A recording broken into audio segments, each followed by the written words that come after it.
করবেন, কি ভয়াবহ একটা হরর স্টোরি এটা। সেই জায়গা থেকে শেখ হাসিনা এখন কি কি বলছেন সেটার মুখ্য বিষয় না।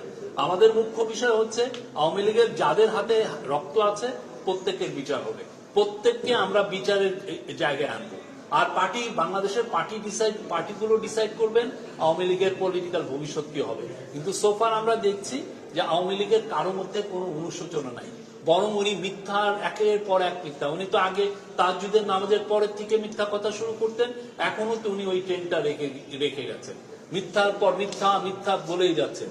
সত্যিকার অর্থে বাংলাদেশের মানুষ হাসিনা এবং হাসিনার সাথে যারা এই গুমে জড়িত এবং একটা চোরতন্ত্র ক্রাইমে জড়িত সবার আগে বিচার করবে, এটা হচ্ছে ফার্স্ট প্রায়োরিটি।